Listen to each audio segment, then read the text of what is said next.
library research assignment made by Desmond Williams from Full Sail University in the creative writing course.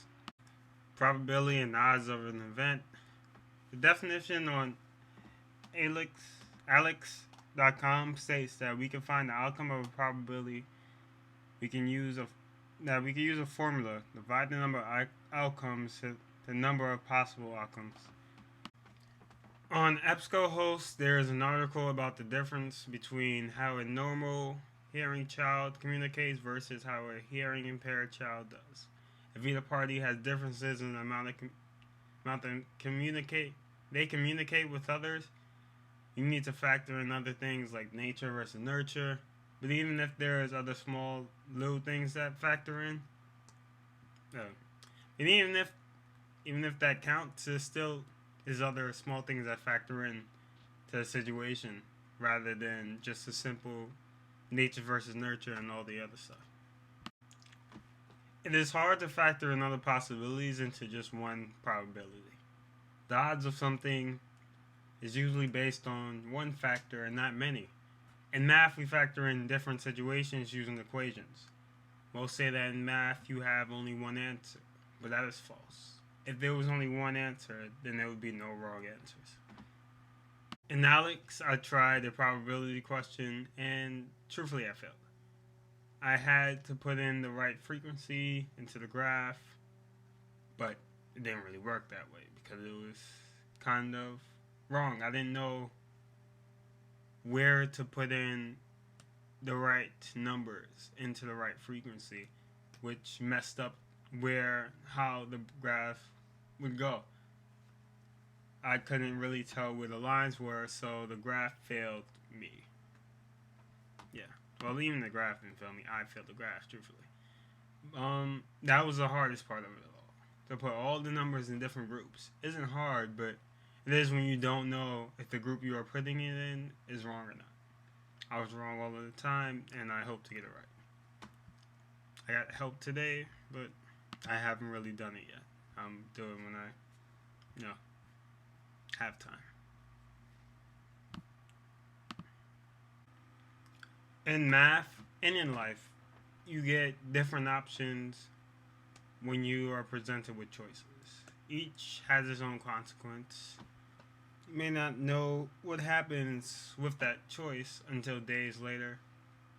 You never know when you find out the probability of an event of a choice that you chose or that was given to you. Alright, now we do our first math problem. How do we factor in an equation about probability and odds? Below, I put in a problem for you to solve. There are 13 dogs in the park. 5 have spots. No, 5 have spots. 5 have dark fur, and 3 have light fur. How many have dark fur? Put in fractions in simplest form if possible. Did you solve the problem already? First, now let me explain how you solved it and if you did it, how I would do it. First, you add up how many dogs I was in the park. The solution would be your denominator. The denominator would be 13. And now we have to find out the numerator. No, I spelled it wrong, didn't I? Sorry. You have to find the number of dark fur, and that is 5. You get a fraction of 5/13. And since you cannot simplify it, it will stay the same. My friend is in a game development program in Full Sail University. He uses math all the time because he's doing programming. His probability in being a successful programmer, in gaming is 1 in a million, and it will stay 1 in a million until he can prove himself. We cannot simplify it down to anything shorter, so we stay on that probability until he makes his dream reality. I'm in the creative writing course, Full Sail University, and the probability of being a successful television writer, the same amount as my friend or less. I could say 1 in a million or 1 in a billion. You never know with a book writing, or being a writer in books. because not many people read paperback anymore.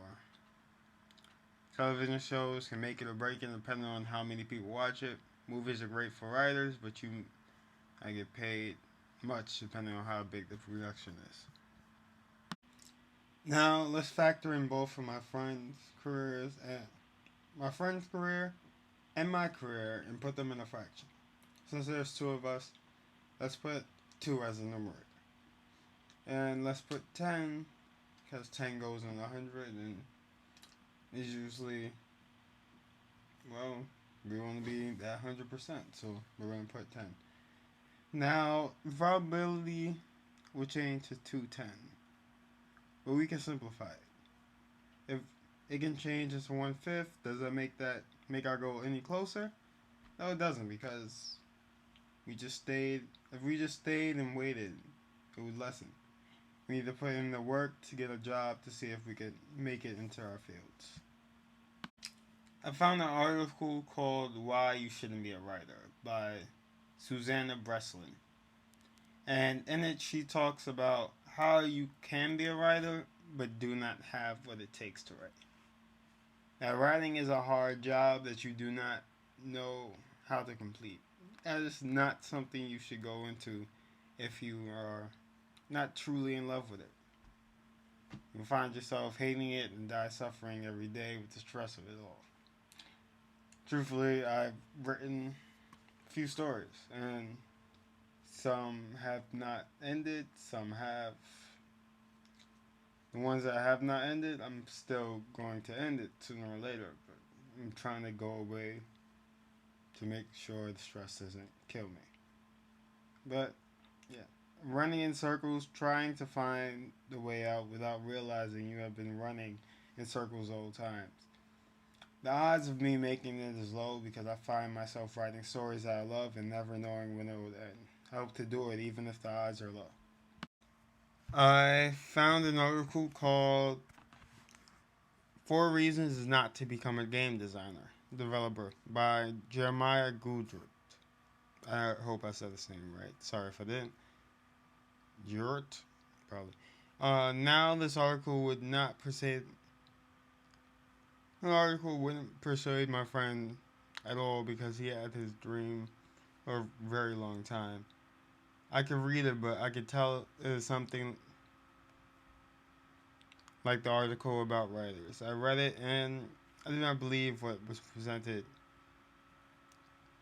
Making games are easy, but I do not believe know or I start to make one.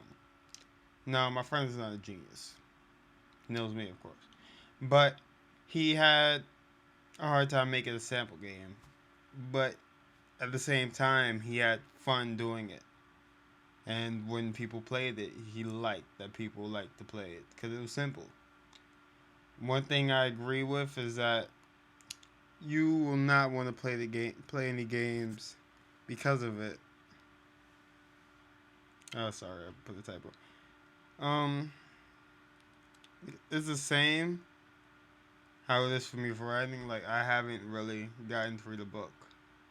But that's not because I'm writing. It's mainly because I'm broke. That's about it. And I really don't like to read my own writing, so, yeah. But I hate looking at my writing after I finish it because I am my worst critic. I may kill the best parts because of it, so I'll try not to do it. I love books, so I can never say I won't return. So how does the probability? The article is in a whole states that if you go into game development for money or making games that you won't want to play. What? As you want to play that you shouldn't. Oh. That means the probability that you will love this career is low. When you love something, you have to make it fun or you'll collapse on your work. There is 8 movies in a bargain bin. 2 are drama, 2 are romance, 2 are horror, and 2 are science fiction. What is the probability you would pick out a horror film at random? Answer it by putting it in a ratio. Now we need to factor in how much movies are in the bin. We see there are 8 movies in total. There are 2 horror films in the bin, so that means if we were doing factions, it would be 2/8. But we are not. Now we use 2 as a number before the colon because that is a number that is amount. That is the amount of horror films.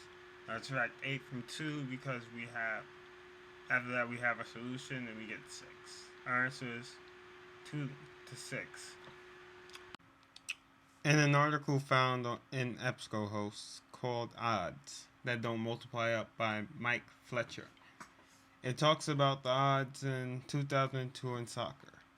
The first was the final match in the World Cup, and the second was being a England versus Portugal game. When betting, you always have a favorite to win, and it is usually something like a 6-1 odd, which is the one you bet on.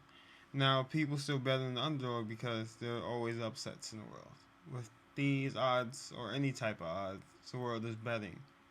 World of betting will continue, and that is how people make their living.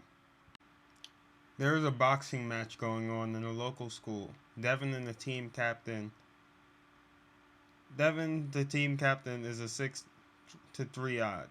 The school rival has a 3-6 odd. Who will be the one who is betted on most? Now remember that the highest number would be the one you want. 6-3 or 3-6 would be 9 if we did not put it as a ratio. Now 6 is greater than 3, so we would go with 6. 6-3. But why? Well, 6 is in the first place of the ratio, which means it is a working number in the ratio. Number most valuable. So the answer is 6-3. I read a story by someone named Joel. And the story is called Unbeating the Odds and Living Your Dream. The story is about how Joelle wanted to be the Mayday Queen. In Hawaii, Mayday is something that is cherished, and she wanted to be a big part of it. Even though she wasn't in any hula classes or part of any school that taught it, she wanted to try out. The odds were against her because many other contestants were a part of the schools that taught the proper form of what she wanted to do. She overcame the odds and became the Mayday Queen. Something she always dreamed of, even though others have higher odds to complete something compared to you, doesn't mean you have a losing chance of being better or completing your dream. We all dream and we all wish for it to come true. But if we believe and work hard, it might come true. I know this has been said 1,000 times by other people, but sometimes it's the only thing we need to believe in to go on in this world. That we could do this one thing and continue doing something related to it for the rest of our lives. In doing this project, I have had to go on go to different classes and take screenshots from my map.